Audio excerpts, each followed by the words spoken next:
నేనిక్కడ గమనించిన విషయం ఏమిటంటే, ఇక్కడున్న చాలామందికి శివభక్తి ఉంది. కానీ నేను అమెరికాలోని సౌత్ మిసిసిప్పి నుంచి వచ్చాను. నాకు ఈ యోగా కొత్త. 3 నెలలుగానే పరిచయం ఉంది. నాకు మీపై చాలా భక్తి ఉంది. ఎందుకంటే నేను దాన్ని అనుభవించాను. కానీ నేను శివుడిపై భక్తిని అనుభవించలేకపోతున్నాను. మనం మంత్రం చెప్తున్నామని తెలుసు కానీ, ఆధ్యాత్మిక మార్గంలో ఎదగాలంటే ఆయనపై భక్తి ఉండటం అవసరమా? శివుడికి మీ భక్తి అక్కర్లేదు.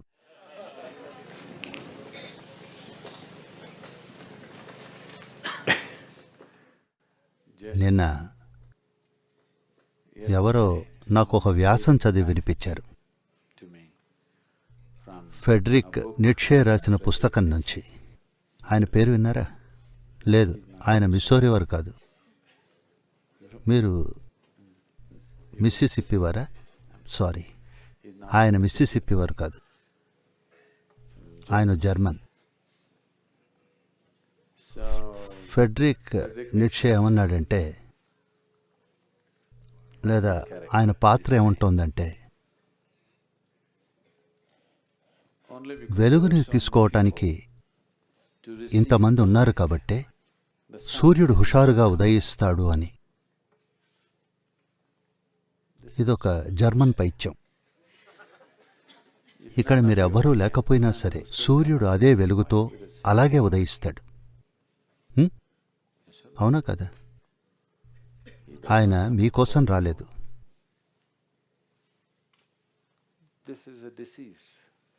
మనుషులకున్న జబ్బిది.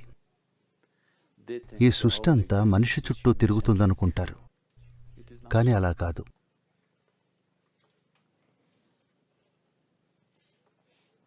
ఇక్కడున్నది మనిషి కాదు.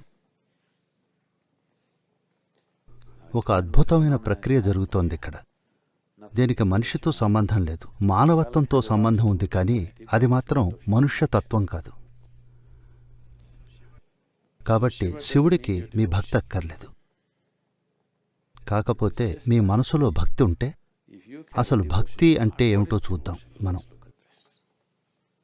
ఒక స్థాయిలో భక్తి అంటే మీ హృదయంలో ఉన్న మాధుర్యం అని అర్థం. ఏ మనిషికైనా అలా ఉండటం ఉత్తమం. మీ మనసులో ఆ మాధుర్యం లేకపోతే మీకు జీవితంలో కలిగే అనుభవాలు చేదుని మిగులుస్తాయి. మీరు ఎలాగోలా తప్పించుకోవచ్చు అనుకోకండి. మీరొక ఇల్లు కట్టుకోవచ్చు, కుటుంబాన్ని తయారు చేసుకోవచ్చు, బోల్డంత బ్యాంకు బ్యాలెన్స్ సంపాదించవచ్చు, మీరు మిస్సిసిప్పిలో పుట్టొచ్చు. కానీ ఇవేవి మిమ్మల్ని కాపాడవు. మీరు అనుకుంటున్నదంతా ఏదో కాసేపే పనిచేస్తుంది. ఆ తర్వాత ఎలాగో ఒకలా జీవితానికి మీరు దొరికిపోతారు. మీ మనసులో తీయదనం లేకపోతే మీరు చేదుగా, కోపంగా తయారవుతారు. ఇది చాలామంది మనుషులకు జరిగింది. కాబట్టి ఒక స్థాయిలో చూస్తే భక్తి అనేది మీ మనసులో ఉన్న తరగని తీయదనం. ఈ మాధుర్యం ఏమాత్రం బయట దేనిమీద ఆధారపడదు. ఒకవేళ మీరు ఎవరితోనైనా ప్రేమలో పడ్డారనుకోండి, మిస్సిసిప్పిలో అలా జరుగుతుందా?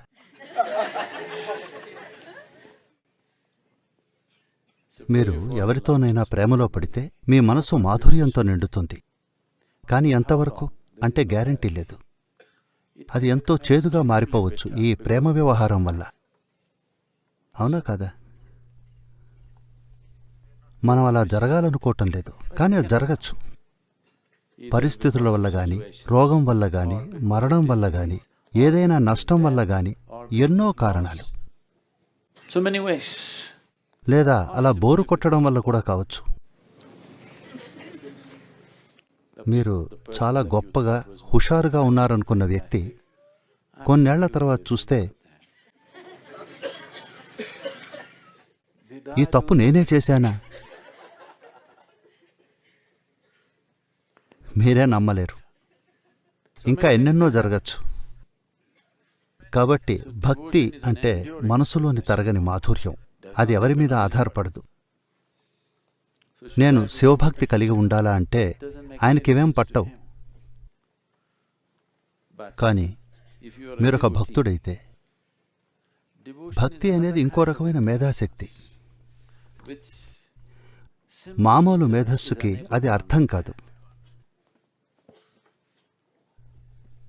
ఈ అరకొర మేధస్సు లక్షణం ఏమిటంటే, మీరు ఏదైనా తెలుసుకోవాలనుకుంటే మీరు దాన్ని చీల్చి చూడాలి.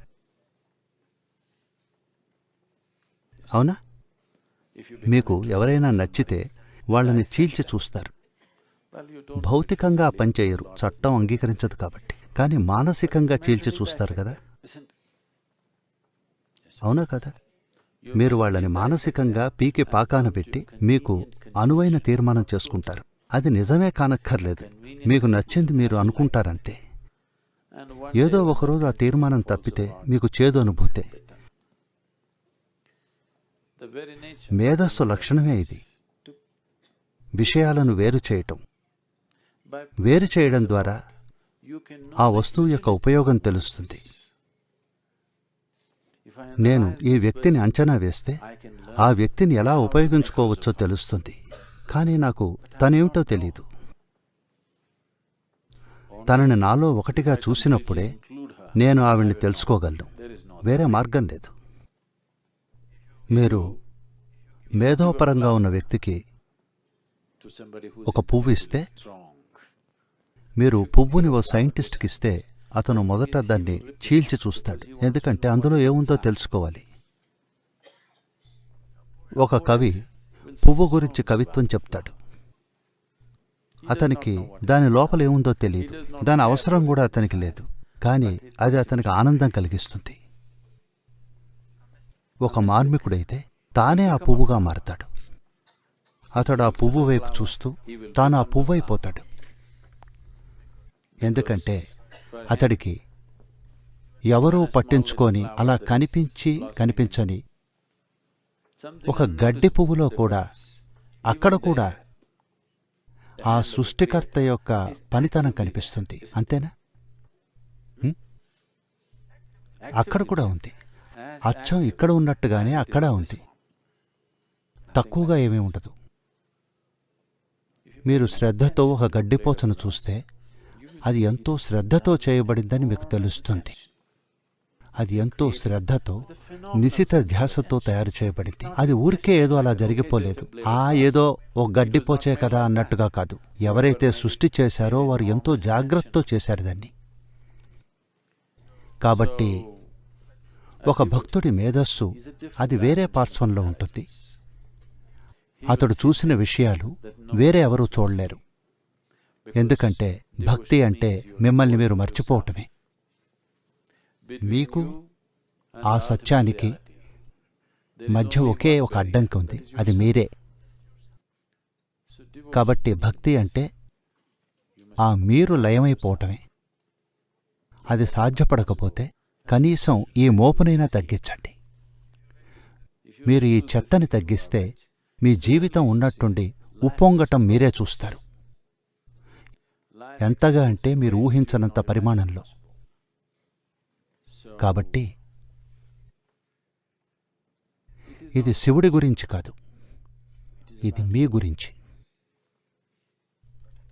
మీరు భక్తితో నడవాలి. దేని పట్ల భక్తితో ఉన్నారు అనేది ప్రశ్న కాదు. మీరు సంపూర్ణమైన భక్తితో పయనం సాగించాలి. భక్తి అంటే మీరు లేని మీరు అని. భక్తి అంటే ఒక ఉచ్చ స్థాయిలోకి ఎదిగిన మీ గ్రాహ్యత. మీ నిండా మీరు లేరు, మీలో శూన్యం ఉంది. అందుకే మిమ్మల్ని ఏదైనా తాగగలదు, మీలో ఏదైనా ప్రవేశించగలదు, మీలో ఏదైనా ఇవ్వడగలదు. మీరన్నింటినీ మానసిక చెత్తబుట్టలోంచి చూస్తున్నారు. అందుకే మీకు తెలిసిన తెలివినే అసలైన మేధస్సుగా మీరు భావిస్తున్నారు. మీ తెలివితేటలనేవి ఒక అరకొర రూపం మాత్రమే. అది చిన్న చిన్న పనులకు ఉపయోగం అంతే. బతకటానికి, ఉద్యోగానికి మీ తెలివితేటలు అవసరం. వేరే దేనికైనా సరే మీరు వేరే పార్శ్వాలను స్పృశించాలంటే మీకు ఈ మేధస్సు చాలదు. మీలో లోతుగా ఉన్న వేరొక మేధస్సు మీలో పనిచేయాలి. అది పనిచేయాలంటే భక్తితో ఉండటం అన్నిటికంటే సులువైన మార్గం.